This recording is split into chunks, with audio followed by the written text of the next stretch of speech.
Ahojte, dnes sa pozrieme na tento už síce trošku starší set, ale určite je to snom mnohých milovníkov dinosaurov. A to tento perfektný set Dinosauric fosíly. Tou najväčšou výzvou z dnešného videa bude to, či bude Lego kompletné, keďže Lego som kupoval už otvorené a predtým poskladané. Na druhej strane bolo iba vystavené, takže malo by byť v dobrom stave, ale teda uvidíme, či nič nebude chýbať. Set vznikol v roku 2019. Má 910 dielikov, 2 minifigy a 3 epické kostry dinosaurov, ktoré asi netreba predstavovať. Nestrácajme čas a poďme sa pustiť do stavby. Lego som samozrejme umyl, čo inak odporúčam urobiť každému, keď kúpite použité Lego. Osušil a sme pripravení na stavbu. Tak poďme na to. Tým, že to nebolo rozdelené po sačkoch, tak z toho vznikla solidná kopa, takže to stávanie vôbec nebude jednoduché. Môžeme začať inštrukciami, ktoré vyzerajú fakt brutálne. Prvá je tento pteranodon, je teda trošku jetá, ale nevadí. Takže to bude prvá z kostier, ktorú si postavíme. Druhá je samozrejme Triceratops, samozrejme čerešnička, na záver bude T-Rex. Ale čo je dobré na týchto idea setoch, je vlastne to bio o tom autorovi toho setu a zároveň aj o tom Legu. Určite odporúčam, keď kúpite akýkoľvek set ideas, pozrieť si a prečítať si toto, lebo sa tu dozviete fakt veľa zaujímavých informácií. Na do tretice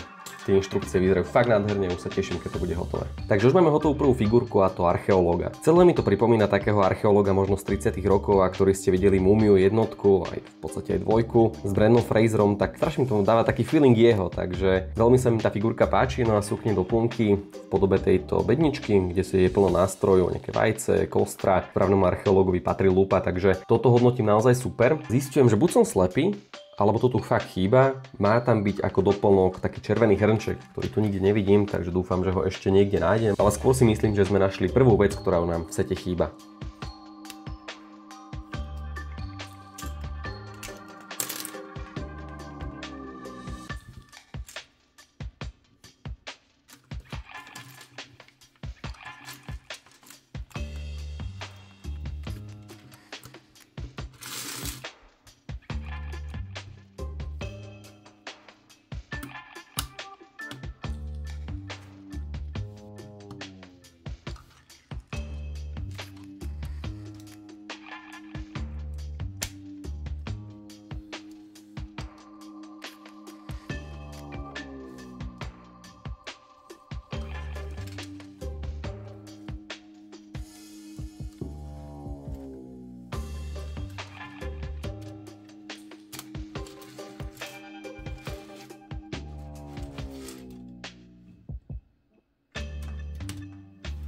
Blížime sa do finále a začínajú sa objavovať prvé chyby, čiže jedna z nich je a docela môže byť zásadná, toto je hlava Tyrannosaura. A práve to, čo chýba, je ďalšia takáto čiastočka, čiže musíme improvizovať týmto a uvidíme, ako to vo finále ukáže. Zatiaľ okrem toho, že k tomuto pánovi chýba stand a je teda žltnutý, tak to je všetko v poriadku, nechýbalo zatiaľ nič. No a toto je tá prvá taká zásadná vec, ktorá uvidíme, ako sa vyvinie. No menší update, podarilo sa mi to vyriešiť. Tu je v podstate tá časť, ktorá chýba, čiže to je táto. Sem som dal vlastne tú malú jednotku, tým pádom toto je o jeden level nižšie posunuté, no a vo finále není to zase až taký problém, ale je to vidieť tu, to znamená, tento spoj bude trošku slabší a celé to vlastne má prísť sem. A bude to krk Tyrannosaura. Porazí ma, našiel som to a môžem to celé prerábať. Takže nakoniec akože všetko dobré. Bola to cesta k tomu. Akože keď tu niečo vyzerá úplne brutalitne, tak je to táto hlava T-Rexa, ktorú hneď keď skompletujeme, tak pochopíte prečo. No, pozri sa.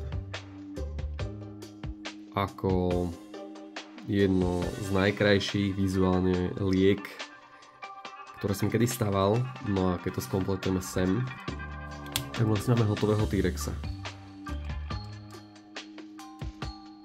No a poďme si ich prejsť, no táto samotná figurka, tak to je vlastne prvá vec, kde nám niečo chýba, čiže chýba nám celý ten stand, na ktorom je, ktorý vlastne na krabici tu. Tak presne to najlepšie na tom, čiže Lego Sapiens, čo je super paralela s vývojovými štádiami človeka, prenesená do Lego verzie. A hlavne to, čo je za mňa úplne najväčšia bomba na tomto tu a možno sa to aj málo kto uvedomuje, za mňa je toto Lego je ako špecifické tým, že dáva veľa easter eggov a toto je podľa mňa jeden z nich. Keď si pozriete ten klobúk, tak je to dosť veľká taká náhoda, ale Indiana Jones v Lego verzii má úplne rovnaký klobúk, čiže podľa mňa toto je asi najväčšia bomba z celého setu, že toto môže reprezentovať kľudne Indyho.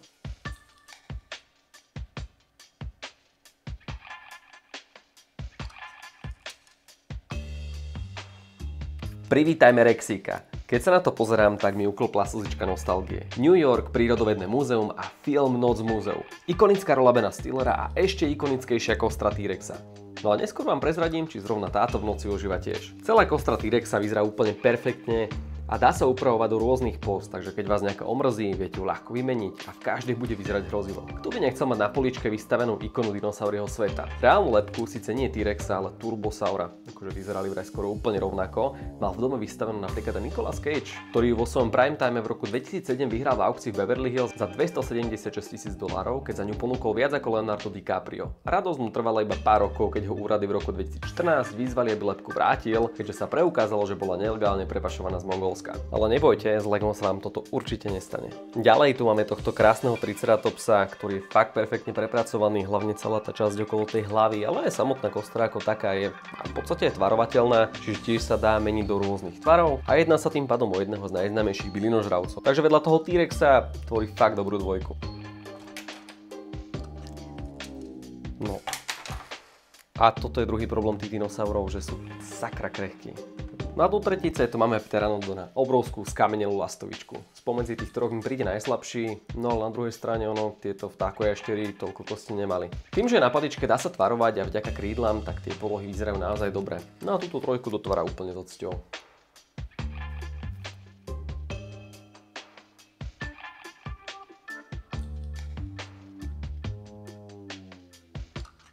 V zásade celý set by bol skvelým doplnkom ku modulárnemu setu napríklad prírodovedného múzea, v ktorom sa tiež nachádza kostra dinosaura, aj keď brachiosaura, ale kvôli veľkosti to môže byť skôr nejaká vonkajšia expozícia, kde by to vôbec nevyzeralo zle. No a ak sa mi podarí zaobstarať napríklad to múzeum, tak to do budúcna môžeme vyskúšať. Ak máte radi dinosaurov a hľadáte skvelý doplnok do stavby múzea, tak tento set u vás v zbierke nesmie chýbať.